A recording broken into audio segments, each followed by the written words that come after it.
नमस्कार मित्रांनो, स्वागत आहे माझ्या चॅनलवरती ज्याचे नाव आहे AM तेजस मॉम बिगू।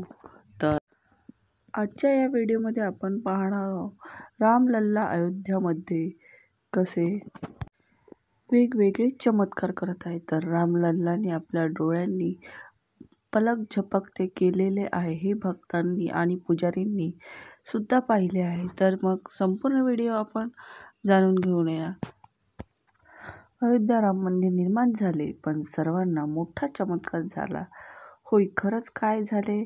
जेव्हा रामलल्लाची मूर्ती बोलायला लागली। मित्रांनो, ही घटना अयोध्या राम मंदिरातील आहे। जसे की आपण सर्वांना माहितीच आहे, 22 जानेवारीला दुपारच्या वेळेस रामलल्लाची प्राणप्रतिष्ठा केली गेलेली होती। त्यामध्ये संपूर्ण भारताचे मोठमोठे दिग्गज निर्माते तिथे आलेले होते। मोठमोठ्या सेलिब्रिटी स्टार सुद्धा तिथे आले होते। प्राणप्रतिष्ठेच्या वेळी सर्वांनी आपल्या डोळ्यांनी रामलल्लाची मूर्ती स्थापन होताना पाहिलेली आहे। हे मंदिर बनवण्यामध्ये सर्व सेलिब्रिटीचे कुणी ना कुणी मंदिर बनवण्यासाठी मदत केलेली आहे। ह्या सर्वांमधून मदतीमधूनच मोठा हा वाटा निर्माण होऊन भव्य दिव्य असे मंदिर निर्माण केलेले आहे। या आयोजनाने मोठमोठी हस्तिया सुद्धा बोलावल्या गेल्या होत्या। सर्व लोक प्राणप्रतिष्ठेच्या वेळेस आयोजित होते आणि देशभरात भगवान रामाची पूजा केली गेली। पण मित्रांनो, आज सकाळी सकाळी ही घटना राम मंदिरात घडलेली आहे। त्यानंतर सर्व लोक त्यांच्या मनात हलचल निर्माण झालेली आहे। त्यांच्या आरतीमध्ये एकत्र राहिले तेव्हा अचानकपणे त्यावेळेस श्री प्रभू रामलल्ला भव्य मूर्ती बोलायला लागली आणि एवढेच नाही तर रामलल्लाने आपली पलके झपकवले, ज्याला पाहून जेथे सर्व लोक होते त्यांनी हा चमत्कार पाहिला आहे। सर्व भक्त आणि पुजारी यांनी हा चमत्कार पाहिला आणि सर्वत्र ही घटना जशी वाऱ्यासारखी पसरली। ज्यांनी हा चमत्कार पाहिला, पूर्ण भारतभर ही घटना पसरली। आता सर्वात एकच आहे की या सर्वांच्या मागे काय घटना आहे। मित्रांनो, आजची ही व्हिडिओ जरा लक्षपूर्वक पहा, कारण की खूप मोठ्या रहस्यांचा पडदा उठणार आहे।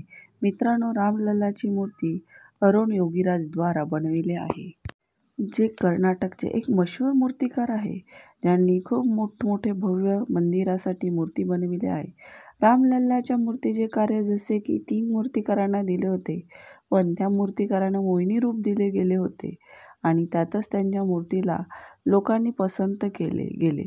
पण मित्रांनो, ही घटना अयोध्या राम मंदिरामध्ये झालेली आहे, ज्याला पाहायच्या नंतर ही चर्चा पूर्ण सोशल मीडियावर पसरलेली आहे आणि सर्वच लोकांच्या मनामध्ये ही चर्चा झालेली आहे की आखिरकार असे कसे झाले, की काय संभव होऊ शकते। काही बनविले कहाणी तर काही आहे ना, वेगळीच आहे ना।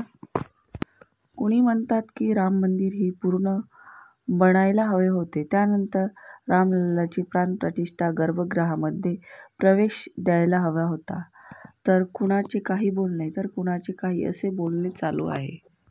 त्या तिन्ही मूर्तिकारापैकी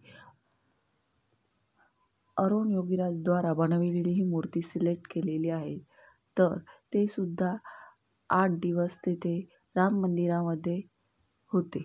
तर हीच ती सरयू नदी आहे जेथे रामजींनी आपले प्राणत्याग केले होते, त्यांनी जलसमाधी घेतलेली होती। तर तुम्हाला व्हिडिओ आवडला असेल तर व्हिडिओला लाईक करा आणि शेअर करायला विसरू नका आणि कमेंटमध्ये जय श्री राम लिहा। तर व्हिडिओ आवडला असेल तर व्हिडिओला शेवटपर्यंत नक्की बघा। धन्यवाद।